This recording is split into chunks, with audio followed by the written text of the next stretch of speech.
తెలంగాణలో ఎమ్మెల్సీ ఎన్నికలపై కాంగ్రెస్ పార్టీ తీవ్ర కసరత్తు చేస్తుంది. త్వరలో జరిగే ఎమ్మెల్సీ ఎన్నికల కోసం ఆశావాహులు ఇప్పటికే లాబింగ్ చేస్తున్నారు. అయితే ఈసారి కాంగ్రెస్ పార్టీలో అన్ని చోట్ల పోటీ చేసేందుకు నేతలు నిరాకరిస్తున్నారు. ఎమ్మెల్యే కోట ఎమ్మెల్సీ స్థానాల్లోనే పోటీ చేస్తామని అంటున్నారు.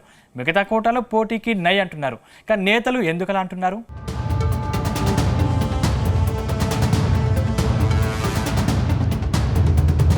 తెలంగాణలో కొద్ది రోజుల్లోనే ఎమ్మెల్సీ ఎన్నికల సమరం షురూ కాబోతుంది.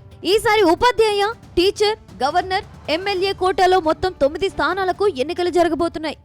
అయితే ఈసారి గ్రాడ్యుయేట్, టీచర్ కోటాలో పోటీకి అధికార పార్టీ నేతలు నిరాకరిస్తున్నట్టు సమాచారం. ప్రత్యక్ష ఎన్నికల్లో పోటీకి దిగి చేతులు కాల్చుకోవడం ఎందుకని అధికార పార్టీ నుంచి టికెట్ ఆశిస్తున్న నేతలు వెనకాడుతున్నారట.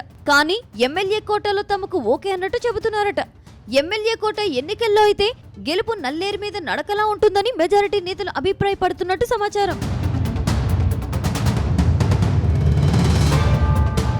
ఈ నేపథ్యంలో అధికార పార్టీకి చెందిన ఆశావాహులు అందరూ కూడా తమకు ఎమ్మెల్యే కోట ఎమ్మెల్సీ మాత్రమే కావాలని హైకమాండ్ను కోరుతున్నట్టు సమాచారం.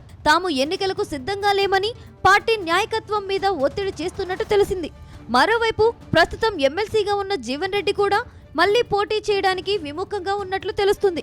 ఎమ్మెల్యే కోటా లేదా గవర్నర్ కోటా ఎమ్మెల్సీ అవకాశం కల్పించాలని ఆయన పార్టీ నాయకత్వాన్ని కోరుతున్నట్టు తెలుస్తుంది. కొద్ది రోజుల క్రితమే టీపీసీసీ ఆధ్వర్యంలో జీవన్ రెడ్డినే అభ్యర్థిగా నిలబెడతామని పార్టీ నేతలు ఏకగ్రీవ తీర్మానం చేసి ఢిల్లీకి పంపించడం ఇప్పుడు హాట్ టాపిక్ అయింది.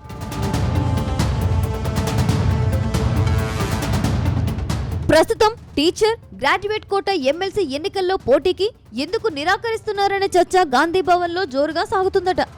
పార్టీ అధికారంలోకి వచ్చి ఏడాది పూర్తవుతుంది. ఇప్పటికే చాలా మంది నేతలకు కొత్త పదవులు దక్కుతున్నాయి. కానీ టీచర్, గ్రాడ్యుయేట్ కోటా ఎన్నికల్లో పోటీకి నేతలు ఎందుకు వెనకాడుతున్నారని ఆరా తీస్తున్నారట.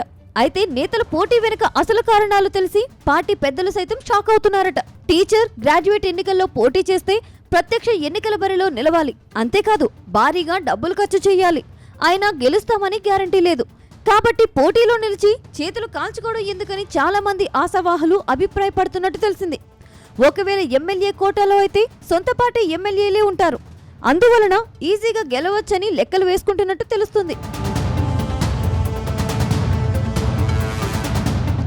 మొత్తంగా తమకు ఎమ్మెల్యే కోటా అయితే ఓకే, కానీ మిగతా కోటా అయితే నాట్ ఓకే అని మెజారిటీ ఆశావాహులు పార్టీ పెద్దలకు తేల్చి చెబుతున్నారట.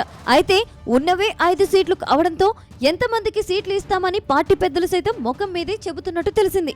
అందరూ ఇలాగే మాట్లాడితే టీచర్, గ్రాడ్యుయేట్ ఎమ్మెల్సీ స్థానాల్లో ఎవరు పోటీ చేయాలో చెప్పాలని ఆశావాహులను పార్టీ పెద్దలే కోరినట్టు తెలుస్తుంది. ఒకవేళ ఎమ్మెల్సీ కోటాలో సీటు ఇవ్వలేకపోతే కనీసం నామినేటెడ్ పోస్ట్ అయినా ఇవ్వాలంటూ పార్టీ పెద్దలను కోరుతున్నారట.